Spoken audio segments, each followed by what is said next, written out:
Alors bonjour à tous. Aujourd'hui, nous continuons notre lecture du catéchisme de l'Église catholique et nous en sommes rendus à la question numéro 71 du compendium qui est: quel rapport entre l'homme et la femme Dieu a-t-il établi?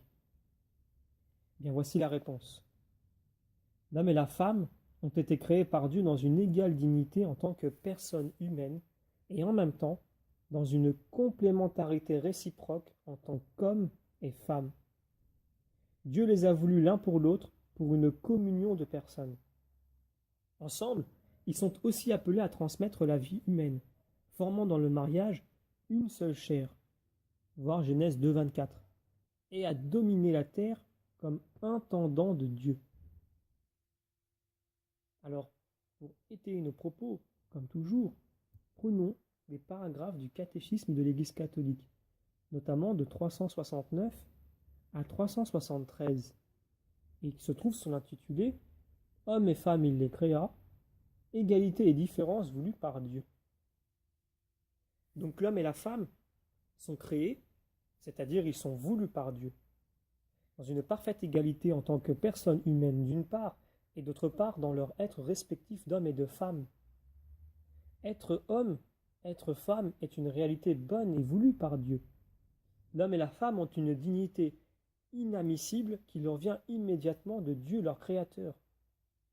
L'homme et la femme sont avec une même dignité à l'image de Dieu.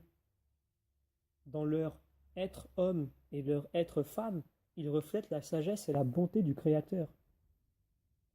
Dieu n'est aucunement à l'image de l'homme. Il n'est ni homme ni femme.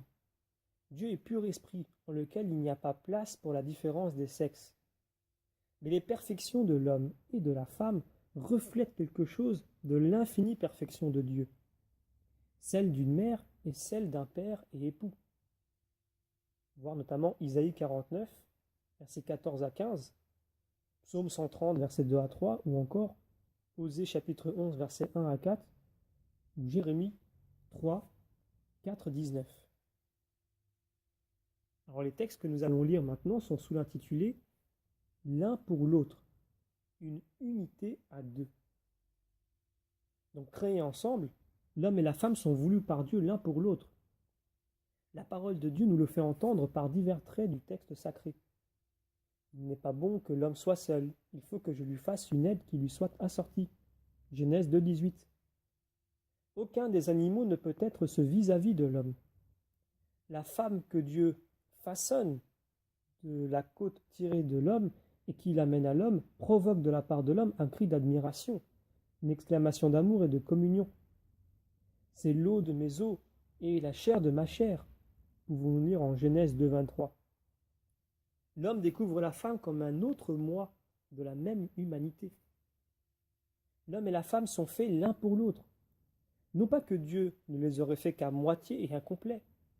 Il les a créés pour une communion de personnes en laquelle chacun peut être aide pour l'autre parce qu'ils sont à la fois égaux en tant que personnes, donc os de mes os, et complémentaires en tant que masculin et féminin. Dans le mariage, Dieu les unit de manière que, en formant une seule chair, ils puissent transmettre la vie humaine. Nous lisons en Genèse 1, 28 « Soyez féconds, multipliez, emplissez la terre ». En transmettant à leurs descendants la vie humaine, l'homme et la femme, comme époux et parents, coopèrent d'une façon unique à l'œuvre du Créateur. Dans le dessein de Dieu, l'homme et la femme ont la vocation de soumettre la terre, comme intendants de Dieu. Cette souveraineté ne doit pas être une domination arbitraire et destructrice. À l'image du Créateur, qui aime tout ce qui existe, l'homme et la femme sont appelés à participer à la providence divine envers les autres créatures.